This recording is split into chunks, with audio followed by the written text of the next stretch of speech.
Allah bersabda sallallahu alaihi wasallam, "Man qalahu innahu dunyahu."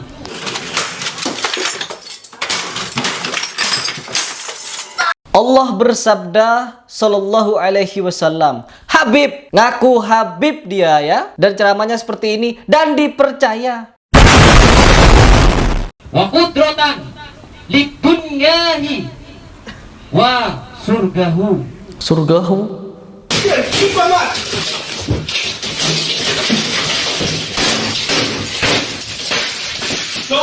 A'udzubillahi minasyaitonirrajim. Bismillahirrahmanirrahim. Teman-teman, di video ini saya ingin membagikan video yang sangat gedabrus, video yang sangat membagongkan kalau menurut saya. Di sini ada salah satu oknum manusia kalau sekarang. Oknum manusia yang mengaku Habib dan nasabnya katanya dikabarkan nyambung kepada Habib Lutfi bin Yahya. Lalu dia berpidato sesat dan menyesatkan. Bukan cuma menyesatkan, tapi membodohi umat. Habib-habib saja yang diakui asli masih banyak yang oknum-oknumnya membodohi umat. Dan yang lebih membagongkan lagi, umatnya percaya, jemaahnya percaya. Allah. Oke, tidak perlu panjang lebar. Kita simak seperti apa ceramah dari si Habib Ngibul ini. Ulun asli dari Madura, Pamekasan, Bangkalan. Ya. Dan besar ulun begana di Bondowoso, tempatnya kelahiran Habib Umar bin Hafiz. Sidin asli dari Bondowoso, masih dan sanak dari Habib Al-Haddad, dan sanak masih dari Habib Muhdor, Habib Ahmad, dan sanak masih Habib Ibarakan Lutfi Yahya Pekalongan, Lutfi Yahya Pekalongan, dan sanak masih Ibarakan dari Muhsin Alil Ahliduan Sumenep, Habib Hedrah, dan sanak masih. Dan Allah bersabda, parah. Fa'ula innahu tola alihina ayata lil al-Qur'anur karimuhu. Ayat apa ini? Ladzi azwajuhu ya'ufud bihi. Ayat apa ini? Al-Su wa ummati Sayyidina Muhammad sallallahu alaihi. Dari mana di dalam Al-Quran ada ayat berbunyi Sayyidina Muhammad? Sudah jelas ini ngaco, tapi ada jemaahnya. Itulah Indonesia. Orang ngibul saja dipercaya dengan berembel-embel Habib dan berembel-embel berkaromah. Berembel-embel nasabnya nyambung kepada Nabi. Dungu. Lanjut dulu. Kalau Rasulullah adalah masih di atas, masih bapaknya Nabi Adam. Allah bersabda sallallahu alaihi wasallam, "Man qalahu innahu dunyahu." Allah bersabda sallallahu alaihi wasallam, Habib, ngaku Habib dia ya, dan ceramahnya seperti ini dan dipercaya. Kalau cuma sekali dia pidato, it's okay. It's okay. Mungkin yang ngundang para orang-orang dungu yang tidak tahu agama sama sekali, dan orang-orang yang benar di suku pedalaman gak pernah baca Al-Fatihah. Ketemu orang model seperti ini pasti manggut-manggut, udah bersorban, pakai gamis, berarti telah Habib. Indonesia orang-orangnya banyak dibodoh-bodohi dengan embel-embel seperti ini. Kiai, Gus, Ki, Habib, Syekho Sultana, Syekhona. Lanjut dulu. Man qalahu innahu dunyahu. Wa rabbukul azina innahu tola'a lil miskina. Ada jemaahnya. Wa qudratan lidunyahi wa surgahu wa rahmati wa adib kita. Biar kalau mau nyambung kepada Rasulullah sallallahu alaihi wasallam, man abuha innahu tata'at karamata Nur Muhammad sallallahu alaihi wasallam. Nur Muhammad, ajaran apa yang nggak ajarin Nur Muhammad ini? Habib Ngibul ini berbicara tentang Nur Muhammad, sudah banyak mengucapkan kalimat-kalimat yang nyeleneh aneh, mengatakan Allah sallallahu alaihi wasallam, Allah bersabda. Apa ini masih dipercaya? Kita dengarkan dulu. Jemaahnya banyak yang nonton dan gak ada yang negur. Gak ada yang negur. Semuanya manggut-manggut, percaya kepada dia. Meskipun saya bukan orang yang begitu alim, saya hanya orang biasa ya. Saya orang awam lah. Tapi saya tahu kalau ini sesat dan menyesatkan, dan ini tidak bisa dijadikan sebagai rujukan dalam beragama. Tetapi jemaahnya nonton sampai tuntas, gak ada protes. Lanjut. Apa? Sambunglah engkau kepada wali-wali Allah. Sambunglah engkau kepada mazhab Rasulullah. Sambunglah engkau kepada zuriat Rasulullah. Sambunglah engkau kepada orang-orang yang soleh. Sambunglah engkau kepada gurumu. Siapa? Guru ngaji. Siapa? Guru ngaji. Tanpa ada guru ngaji dilanggar, kada akan jadi wali. Bujur kada?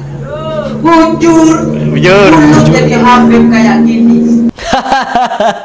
Tanpa guru ngaji, kita tidak akan bisa jadi wali. Terus yang kedua, tanpa guru ngaji, kita tidak bisa jadi habib. Tabib. Lanjut dulu deh. Kalau kada ada guru ngaji, kada akan jadi habib, Pak. Oh, kan?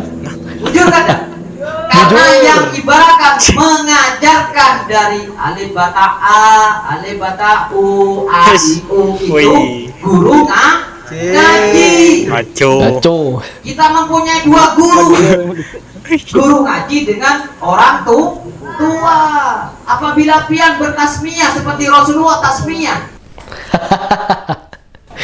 Udah ya, gak usah panjang-panjang, begitu aja. Ta'udzubillah min dzalik, ya Allah. Inilah yang kita miris ya. Ini bukan perkara siapa yang mengadakan pengajian atau siapa Habib ini yang sebenarnya. Yang jadi permasalahan bukan itu, tetapi jemaahnya. Jemaah yang bisa dibodoh-bodohi oleh oknum-oknum manusia seperti ini. Ya, karena kabar yang beredar teman-teman, yang baru saya tahu setelah saya nanya-nanya, orang ini bukan Habib tapi dia ngaku-ngaku Habib. Habib palsu yang sesat dan menyesatkan. Ini bukan permasalahan tentang dia Habib palsu atau enggak. Dia beneran Habib atau tidak. Karena ada statement, sebodoh-bodohnya Habib lebih mulia daripada kiai yang berilmu, daripada kiai yang bersorban. Ada statement seperti itu. Habib yang narkoba, Habib yang maksiat, Habib yang mabok-mabokan, lebih mulia, lebih utama dicintai daripada kiai yang alim. Karena banyak doktrin seperti ini, jadi banyak juga orang yang ingin menjadi Habib dadakan. Contohnya ini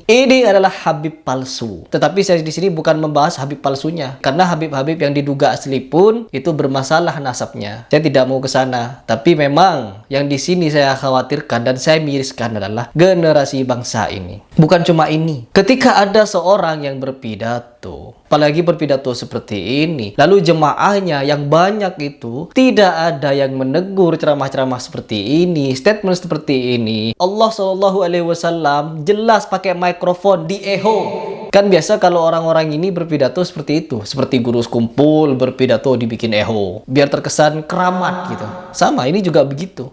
Dibikin echo biar umat merasa keramat yang dipidatokan. Padahal yang dipidatokan hal-hal yang bodoh dan membodohi. Jadi kalau kita memberikan pelurusan seperti ini, kita yang dituduh ilmunya belum sampai. Ya, sok ngomentari Habib ilmumu belum sampai. Sok meluruskan orang-orang yang begini begitu. Kamu sampai mana ilmunya? Banyak yang seperti itu. Nanti ketika saya membahas Habib palsu ini, ada juga nanti Muhibbin Habib di bawah berkomentar. Pasti ada yang ngebela orang ini. Entah satu atau dua orang. Karena apa? Banyak orang yang bisa dibodoh-bodohin. Sudah penyebutannya salah, materinya juga semrawut kemana-mana. Baca ayat, gak tahu ayat apa itu. Masa di dalam Al-Quran ada ayat berbunyi Sayyidina Muhammad dan jemaahnya mendiamkan teman-teman. Na'udzubillah min dzalik. Mari kita cerdaskan bersama-sama. Karena biasanya kalau video-video edukasi seperti ini tuh tenggelam. Yang viral adalah video-video pemudahan publik seperti videonya Samsudin, Ujang Bustami, dukun-dukun yang lain, Gus Idris. Orang-orang seperti itu yang naik, orang-orang al-hikmah yang sakti-sakti begitu, yang kesaktiannya tidak bisa dibuktikan itu. Banyak itu penontonnya. Tapi kalau edukasi yang seperti ini itu sedikit. Ya, karena tidak kontroversi. Video edukasi itu biasanya minim penonton, tapi video kontroversi meskipun tidak ada isinya naik. Inilah krisis yang ada di Indonesia. Orang mudah dibodohi dengan agama. Orang lebih doyan kontroversi. Orang lebih suka nonton-nonton yang tidak jelas. Dan orang lebih menghindari edukasi. Ketika ada orang yang mengedukasi, orang yang sudah terdoktrin di otaknya dengan muhabbah kepada oknum-oknum Habib, dengan dongeng-dongeng yang ngalur ngidul, mereka membela mati-matian. Satu contoh, ketika kemarin saya membahas tentang Habib atau Syekh Abu Bakar bin Salim, di mana dia katanya menyembelih 1000 ekor kambing setiap hari. Kalau 10 hari sudah 10.000, sebulan 30.000, setahun bisa 360.000. Setahun 360.000. Dapat dari mana kambing sebanyak itu? Harry Plus gak perlu berbicara tentang kelebihan Abu Bakar bin Salim. Dia kalau hanya untuk menyembelih 360.000 ekor kambing per tahun, itu terserah dia, karena dia punya karomah. Pasti Allah bantu. Dibantu endulmu itu. Nabi Muhammad mengembala kambing, setahun kambingnya beranak paling cuma 2 atau 3 ekor. Melihara onta, setahun belum tentu beranak. Dan Allah tidak sekonyong-konyong itu menurunkan onta segebrek langsung 1000 setiap hari kepada Nabi Muhammad. Tidak. Nabi Muhammad menahan lapar setiap hari. Kalau memang ada karomah kun fayakun yang diberikan kepada Abu Bakar bin Salim, dia menyulap daun-daunan menjadi kambing, kun fayakun, daun jadilah kambing. Langsung jadi 1000 ekor, dipotong. Kegiatannya Abu Bakar bin Salim motong kambing 1000 ekor. Dimasak, disedekah. Begitu terus. Jadi sibuk setiap hari jadi jagal kambing Abu Bakar bin Salim. 1000 ekor. Kalah Nabi Muhammad. Orang yang akal sehatnya sudah mati pasti akan percaya dengan dongeng Habib-Habib ini. Tetapi orang yang akal sehatnya sudah aktif pasti akan mengukur dongeng-dongeng Habib ini dengan sirah nabawiyah yang terjadi kepada Nabi Muhammad SAW. Kalau tidak, kepada para sahabat. Begitu. Orang yang cerdas berpikir dengan akal sehat, tapi orang yang dungu akan manggut-manggut meskipun Habib itu palsu ataupun sesat dan menyesatkan. Saya Ripras, apabila di video ini ada yang salah, itu murni dari kekhilafan kesalahan saya. Tetapi apabila ada yang benar, itu murni dari Allah Subhanahu wa taala. Salam.